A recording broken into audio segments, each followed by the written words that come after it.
Le parcours des brakes crossover a commencé il y a un certain temps avec des exemples parmi les plus connus comme la 156 Crosswagon, mais les monospaces ont également été crossoverisés.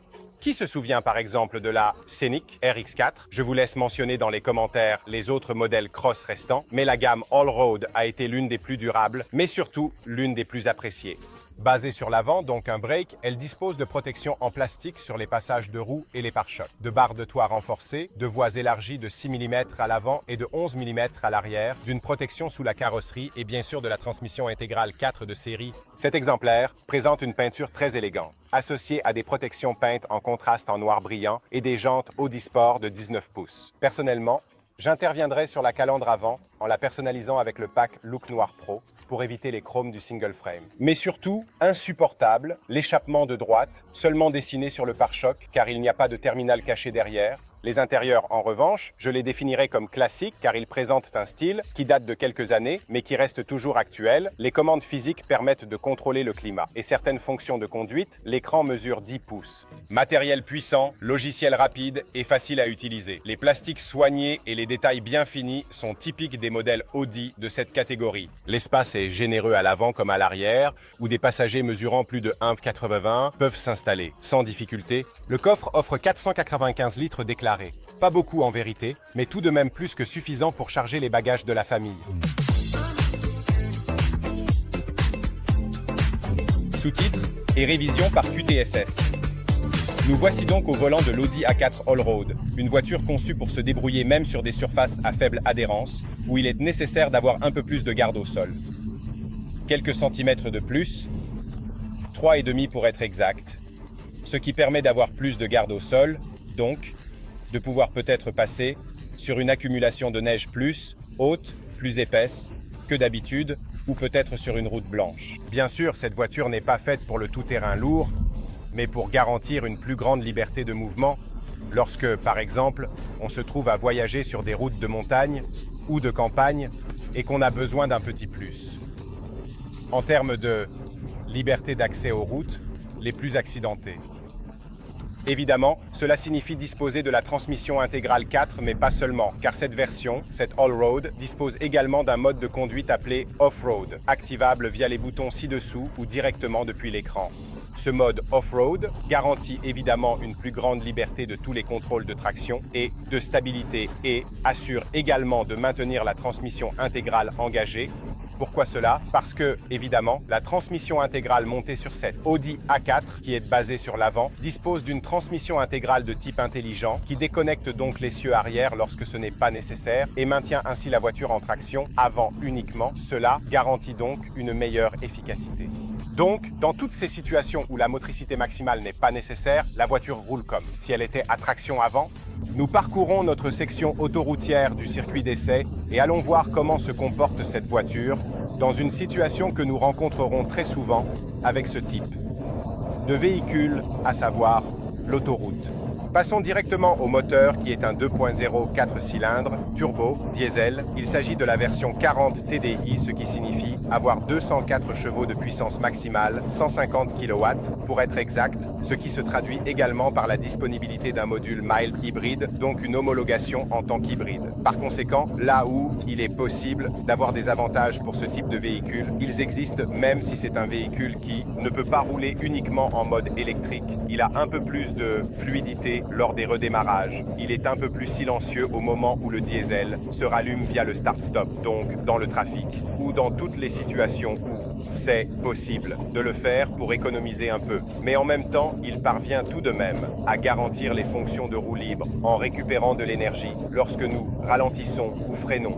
C'est un moyen de rendre la conduite plus efficace. C'est aussi un moyen pour le constructeur de doter le véhicule de l'homologation hybride qui est désormais fondamentale, surtout sur le papier, dans la mesure où il n'est pas facile d'obtenir des avantages tangibles pour le conducteur. Donc, la consommation reste globalement celle du diesel diesel 2000. Et bien sûr, nous avons plus de puissance par rapport à l'entrée de gamme qui a 150 chevaux. Mais parlons de la consommation de ce véhicule qui, sur l'autoroute, parvient à atteindre 15 à 15,5 km avec un litre de carburant, tandis qu'en ville, nous sommes à 13 km avec un litre. Ensuite, si nous nous déplaçons en zone extra-urbaine, nous obtenons les meilleurs résultats avec 18 km avec un litre de carburant. Comme je vous le disais, la puissance n'est pas négligeable. Nous avons donc une bonne capacité de réaction du moteur qui parvient à garantir des accélérations importantes et une bonne fluidité de conduite.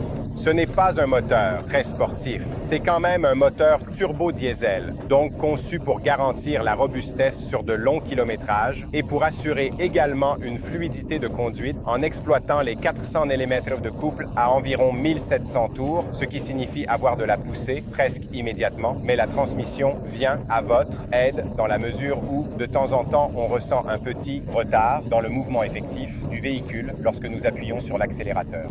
Cela est évidemment dû à un retard de connexion de l'embrayage à la transmission, donc ce n'est en réalité pas le turbo, lag, qui est une autre chose, mais cela résulte dans certaines situations en une certaine lenteur à prendre de la vitesse, nécessitant peut-être une accélération un peu plus vigoureuse pour pouvoir ensuite pousser la voiture avec plus de vigueur. C'est certainement un comportement pensé pour une voiture qui ne doit pas être sportive. À mon avis, cela aurait pu être mieux fait, car cela garantirait également un meilleur sentiment de connexion avec la mécanique de la voiture et permettrait de répondre aux demandes du conducteur dans toutes les phases de conduite. Évidemment, je vous parle de ce retard dans l'attaque de l'embrayage lors des phases de redémarrage, peut-être au feu rouge ou dans certaines situations de manœuvre, et non pas clairement lorsque nous sommes en mouvement. La transmission automatique à 7 rapports garantit néanmoins une rapidité de réponse. Le bon rapport est donc la traction du moteur jusqu'à la zone rouge située juste en dessous de 5000 tours par minute. Comme nous le disions, le châssis de l'Allroad est surélevé par rapport aux autres versions de l'A4 Station Wagon, mais il n'est jamais mou dans les virages. Cela a également été une agréable surprise. Je m'attendais à une voiture avec une suspension un peu plus souple, donc qui ne pourrait peut-être pas garantir de bons niveaux d'engagement à la conduite ou qui pourrait même devenir presque gênante si vos passagers souffrent du mal des transports. En réalité, ce n'était pas le cas. C'est une voiture qui a un châssis toujours très tonique, à l'allemande en particulier. Chez Audi, disons-le ainsi, mais dès que vous vous trouvez sur une route un peu plus rapide, plus sinueuse, à ce moment-là, on ressent un peu plus de différence, mais nous parlons vraiment de très petits détails, car en réalité, la voiture se laisse conduire agréablement, garantissant de meilleurs niveaux d'articulation des suspensions quand cela sera nécessaire. Sur la route, il n'y aura pas de grande différence si vous choisissez justement l'A4 Road par rapport à d'autres versions de l'A4 avant. Une autre confirmation liée à l'expérience d'utilisation est celle du confort. De l'extérieur, on n'entend pratiquement rien, la voiture est très bien insonorisée. Cela garantit un confort extrêmement élevé sur l'autoroute et le garantit également en ville. Évidemment, le domaine de prédilection de ces voitures est plutôt l'autoroute, même si en réalité, beaucoup de gens les utilisent dans divers contextes par nécessité d'utilisation de leur première voiture. Le niveau de confort reste toujours très élevé, car l'absorption par toutes les composantes insonorisantes fait un excellent travail et ne provoque jamais de bruit gênant dans l'habitacle, même à des vitesses élevées. La voiture reste vraiment toujours très confortable. Lors des longs trajets, il peut être utile d'avoir la conduite semi-autonome de niveau 2, donc le centrage de la voie, le contrôle de l'angle mort et tous ces divers dispositifs qui peuvent désormais être installés sur les voitures les plus modernes. Nous trouvons également le freinage d'urgence automatique très précis. Je vais d'ailleurs vous raconter une anecdote des derniers jours. Ils ont traversé une route particulièrement sombre et justement un groupe de jeunes a traversé assez soudainement mais plutôt au loin. Et j'ai perçu que la pédale de frein ne s'activait pas, mais se préactivait comme une sorte de bruit d'ABS. Ensuite, ces personnes sont passées devant moi, elles étaient très loin, mais la voiture m'a donné un grand sentiment de sécurité parce que, honnêtement, c'est une route vraiment sombre et il était presque difficile de voir ces personnes. Ces réglages font vraiment comprendre la différence entre un dispositif qui est peut-être installé sur une voiture parce que la loi l'exige, pour se conformer aux normes, ou simplement pour l'offre destinée aux clients. Et tous ces dispositifs qui, en pratique, parviennent effectivement à fonctionner dans toutes les situations différentes, même les plus difficiles.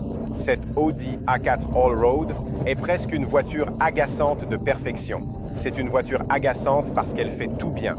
En gros, si vous regardez l'histoire d'Audi, cela fait des décennies que ces voitures sont produites. L'expérience du fabricant est indéniable.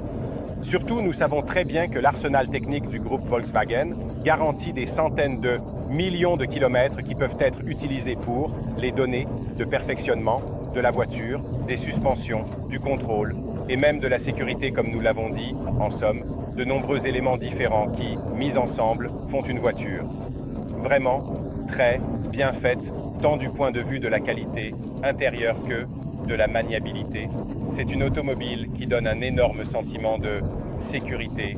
Une fois à bord, vous l'utilisez comme si vous l'aviez toujours eu, donc tout est très rationnel, très simple. Les commandes de climatisation sont ici. Faciles, elles se comprennent immédiatement. L'infodivertissement est également facile à utiliser dans ce cas. Les icônes sont grandes. Peut-être que ce n'est plus le plus technologique de tous, mais il fait son travail. Puis vous utiliserez principalement Apple CarPlay, Android Auto. Bien sûr, la voiture commence à avoir ses beaux jours car ce restylage est en circulation depuis 2019. La version précédente encore d'avant. Donc, en somme, nous sommes un peu à la limite de ce qu'est l'évolution technologique, surtout en tenant compte des standards d'aujourd'hui qui exigent une mise à jour continue de la gamme et des modèles. Mais en réalité, lorsque vous utilisez cette voiture, vous comprenez qu'elle est vraiment très bien faite et il est vraiment difficile de trouver quelque chose à critiquer. Comme toujours, une logique de prix assez absurde dans la mesure où cette automobile a de toute façon un prix d'achat élevé. Allez voir sur le site pour voir en détail combien coûte cette voiture. Et de toute façon, certaines options devraient être incluses de série. Mais nous savons bien que c'est la critique habituelle, faite à Audi, mais aussi en général aux constructeurs allemands premium, et pas seulement eux, qui demandent ensuite des dépenses supplémentaires pour des accessoires qui devraient être inclus de série. Peut-être peuvent-ils aussi opérer sur la sécurité, je pense, par exemple au centrage de la voix qui est disponible, oui, mais sur cet exemplaire, par exemple, il ne l'est pas. Quoi qu'il en soit, c'est déjà un exemplaire bien équipé. Faites-moi savoir ce que vous en pensez et dites-moi si vous choisiriez cette Audi A4 Allroad ou peut-être sa version traditionnelle ou pourquoi pas opter pour un SUV étant donné qu'à ce stade, il domine les classements de vente et le choix des clients depuis des années. Non seulement au sein de la gamme Audi, mais aussi chez tous les autres constructeurs. On se voit la prochaine fois, toujours avec Questor Arcade. N'oubliez pas de me faire part de vos avis dans les commentaires, abonnez-vous à la chaîne et suivez-nous sur tous nos réseaux sociaux. Salut!